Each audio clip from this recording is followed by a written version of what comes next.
Recevons Jean-Luc Romero-Michel. Il publie une lettre ouverte à Brigitte Macron pour la sensibiliser sur la fin de vie. On meurt mal en France, nous dit-il. Il faut sortir du statu quo. Un statu quo prôné par Agnès Buzyn, ministre de la Santé. Pourtant, souvenez-vous, pendant la campagne, le candidat Macron disait lui-même qu'il voulait choisir sa fin de vie. Regardez. Sur la fin de vie, je pense qu'il faut d'abord faire pleinement appliquer la loi dite Claes-Leonetti. Vous pouvez donner vos instructions, vos recommandations de votre vivant. Trop peu de Françaises et de Français le font. Il y a une première campagne de communication qui commence. Je pense qu'il faut généraliser cela. Généraliser aussi le meilleur accompagnement dans les derniers instants de la vie et le traitement de la douleur. Mais je pense qu'une campagne présidentielle, elle n'est pas faite pour purger ces débats qui sont des débats philosophiques, très profonds, qui relèvent de la conscience philosophique, religieuse, humaine. Donc je suis pour qu'on en débatte, qu'on en parle dans un temps apaisé, mais je ne trancherai pas et je ne ferai pas de loi en arrivant sur ce sujet. Et vous voulez choisir votre fin de vie ? Moi, je souhaite choisir ma fin de vie, oui. Je suis convaincue que la loi Claes-Leonetti répond aux besoins. Sans aller vers une loi différente, elle répond aux besoins des personnes qui sont en train de mourir et qui souffrent et qui méritent d'être accompagnées. Je ne pense pas qu'une loi supplémentaire permettrait de résoudre la situation. Je crois réellement que la loi Claes-Leonetti suffit.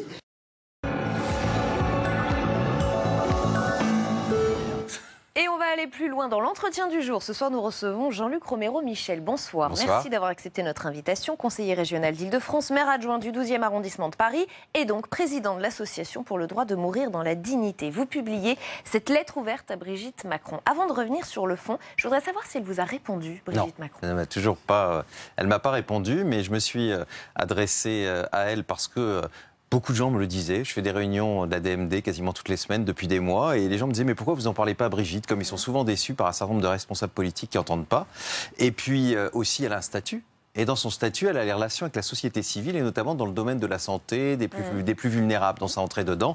Puis j'allais pas, on vient de voir votre sujet, m'adresser à la ministre de la Santé qui n'a même pas respecté le débat citoyen puisqu'elle donne son avis toutes les semaines dans les médias alors qu'il y avait un débat citoyen. Donc en fait, l'avis des gens, on s'en fichait puisque la ministre de la Santé a déjà décidé. Ça vous déçoit qu'elle ne vous réponde pas, qu'elle ne donne pas de signes? Vous pensez qu'elle a au moins lu son livre, vous avez des contacts? Non, mais je pense que dès qu'il y a un sujet un peu politique, voilà, elle doit pas trop oser peut-être s'aventurer sur un sujet qui est aujourd'hui polémique et où le débat citoyen vient tout juste de se terminer et où on attend désormais à la fois les conclusions de ce débat et puis surtout ce qui va se passer au Parlement dans les semaines qui viennent. On a entendu donc le candidat Macron souhaiter choisir sa fin de vie. Aujourd'hui, sa ministre de la Santé veut le statu quo. Est-ce qu'il y a selon vous une incohérence, un tiraillement même chez le chef de l'État ? Non, enfin, j'en sais rien. En tout cas, il a dit ça très clairement chez une de vos consoeurs, Laurence Ferrari. Voilà, donc c'est clair. Et pour ça, lui, vous savez, il est chef de l'État. Et le jour où, je ne souhaite pas d'avoir un malheur maintenant, mais s'il voulait partir, il trouvera les solutions. Vous savez, la plupart des gens, ils ne sont pas malheureusement dans cette situation-là. Aujourd'hui, on meurt mal dans notre pays. Je commence d'ailleurs par ça dans notre ville. Tous les rapports qui ont été faits, ce ne sont pas des rapports faits par l'Association pour le droit de mourir dans la dignité, ni par moi. Tous les rapports qui ont été faits nous le disent. On a un des pays où on meurt le plus mal en Europe. Et on est un pays où surtout, la personne qui meurt n'est pas au centre des décisions. En fait, c'est toujours ceux qui sont autour de lui qui décident et rarement la personne qui meurt. Et je crois qu'il faut changer de logique. C'est pour ça que ça ne fonctionne pas. Moi, dans ce livre, j'ai donné 9 raisons qui démontrent que les 3 lois Leonetti, parce qu'on a eu 3 lois, vous vous rendez compte, entre 2005 et 2016. 3 échecs, selon vous. Attendez, si ça fonctionnait si bien, pourquoi déjà on avait besoin d'en faire 3? Et pourquoi ce débat est toujours là? Pourquoi quasiment tous les 3 mois, les médias nous disent le débat sur la fin de vie est relancé? Il est tellement relancé qu'il ne s'arrête jamais parce que ça ne fonctionne pas. Parce qu'aujourd'hui, on le voit bien, certaines des mesures qui sont bonnes dans certaines, par exemple la sédation terminale. On vous endort, c'est la loi Leonetti. Vous n'allez jamais vous réveiller. Déjà, il faut nous expliquer la différence avec l'euthanasie. Sauf que si vous êtes très très âgé ou très malade, vous allez mourir en quelques heures. Et c'est une solution. Les pays voisins l'utilisent aussi. Par contre, si vous êtes jeune, si vous avez des organes vitaux en pleine forme, ça peut durer des semaines. Et ça, c'est de l'acharnement thérapeutique.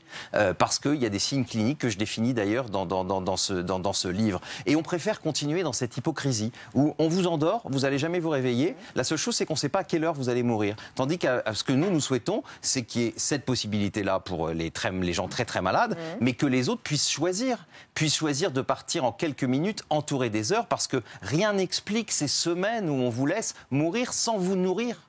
sans vous hydrater. Enfin, vous vous rendez compte, c'est une violence quand ça dure des semaines. Donc vous dites qu'il faut l'euthanasie ou le suicide assisté? C'est-à-dire, moi, il faut d'abord l'accès universel aux soins palliatifs. Grande hypocrisie, on nous en a parlé pendant des années. Où est l'argent? Une inégalité territoriale selon l'endroit où vous habitez. Vous parlez de la Guyane et de Mayotte. Voilà, par exemple, mais même aussi des départements en métropole. Et puis, de l'autre côté, l'euthanasie et le suicide assisté, parce que les soins palliatifs, ce sera certainement 95-96% des cas.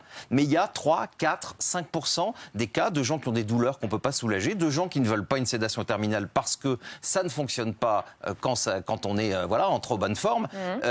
Et puis, parce qu'on doit avoir le choix, vous savez. Cette loi, c'est une loi de liberté. C'est ce que moi, je voudrais qu'on comprenne. Elle n'enlève rien à personne. C'est comme la loi qui a permis l'IVG. Elle donnait un droit à une femme. À elle de l'utiliser ou de ne pas l'utiliser. Là, c'est la même chose et c'est une protection parce que nous, on veut mettre la volonté du patient au centre de la décision et ça veut dire que le patient qui veut mourir le plus tard possible, il doit être respecté et c'est honorable et que celui qui veut arrêter ses souffrances, il doit l'être aussi parce que je vous le rappelle, on l'oublie un peu, on est dans une république laïque. Mais vous comprenez justement qu'on est face à une opposition presque philosophique, existentielle, voire théologique. Qu'est-ce que vous répondez aux croyants qui vous disent un miracle est possible, Dieu peut ramener à la vie? J'imagine que ce sont ça les arguments. Vous savez, ces arguments-là, ils ont le droit de les avoir. Et les religieux, ils seront protégés puisque c'est un droit que vous n'êtes pas obligé d'utiliser. Et puis, vous savez, même chez les croyants, c'est pas moi qui l'ai dit, c'est la Croix a fait un sondage qui nous dit que 11% des Français sont satisfaits de la loi actuelle et que 89% veulent l'euthanasie et le suicide assisté. Je crois que c'est plus de 60%, j'ai pas le chiffre exact, c'est sûrement au-dessus des catholiques pratiquants qui y sont favorables. Et voyez bien, il y a un désaccord entre les Français qui sont 9 sur 10 à vouloir cette loi et non pas parce qu'ils veulent être euthanasiés. Ils ont du bon sens, ils veulent pouvoir choisir, ils veulent avoir, vous savez, moi je ne sais pas, comme vous sûrement, ce qui va se passer dans ma fin de vie. On a plein de doutes. Et bien justement, on veut avoir tout le champ des possibles. Et la légalisation de l'euthanasie et du suicide assisté, on l'a vu dans les pays qui nous entourent.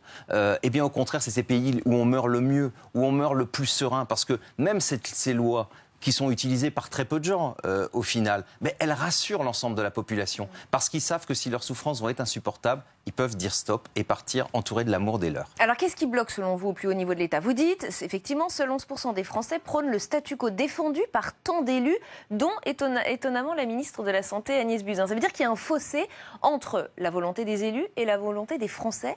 Vous pensez que le clivage est là? Il y a un problème au niveau des élus? Il y a un vrai fossé. Vous savez, quand l'IFOP, qui fait tous les ans depuis 20 ans le même sondage, vous demandez à Frédéric Dabi, son directeur adjoint qui suit ces questions, il dit que là, il y a un vrai décalage, que c'est la seule question de société qui fait l'unanimité, quelles que soient vos convictions politiques, vos origines, vos convictions religieuses. Ben, il y a d'un côté deux lobbies. Il y a le lobby des mandarins parlementaires. Ça a toujours été des médecins qui ont traité cette affaire, mais pas des médecins qui nous soignent, des grands mandarins. Alors c'est très bien, mais ils sont souvent décalés des réalités. Et puis ils ont fait de cette affaire une affaire médicale. Alors que notre mort, c'est une affaire citoyenne, c'est pas une affaire médicale. Et puis de l'autre côté, on a eu les religions que moi je respecte. Elles ont le droit de penser ce qu'elles veulent, mais elles ne peuvent quand même pas imposer leurs principes, que d'ailleurs leurs propres fidèles ne souhaitent pas suivre.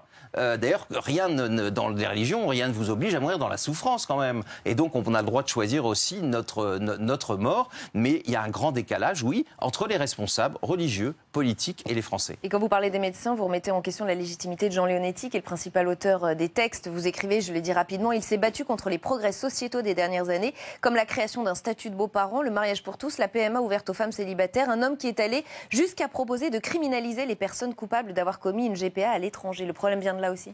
Non, mais M. Leonetti, moi je le respecte, mais c'est un conservateur. Et il défend une société très conservatrice. Donc il faut quand même le savoir, parce qu'il ne faut pas se présenter en disant « je suis un homme modéré ». Il a été contre tous les progrès ces dernières années. C'est même lui qui a fait les dernières lois bioéthiques. Et on a vu qu'elles étaient quand même pas très très modernes. Donc il y a un moment, il faut entendre les Français. Je pense que les Français sont dans une société plus ouverte. Et puis dans ce domaine-là, quelles que soient leurs convictions, ils ne sont pas du tout sur la thèse des conservateurs. Ils veulent avoir le droit de choisir. Et je vous dis, ce serait une liberté formidable. Et je pense que le président de la République, s'il accordait cette ultime liberté, je pense que c'est quelque chose de très fort qu'il ferait, parce que c'est la dernière liberté à conquérir. Qui marquerait peut-être son quinquennat. Et vous attendez donc toujours la réponse de Brigitte Macron. Merci infiniment Jean-Luc Romero-Michel d'avoir été notre invité ce soir. Je rappelle donc la publication de cette lettre ouverte à Brigitte Macron.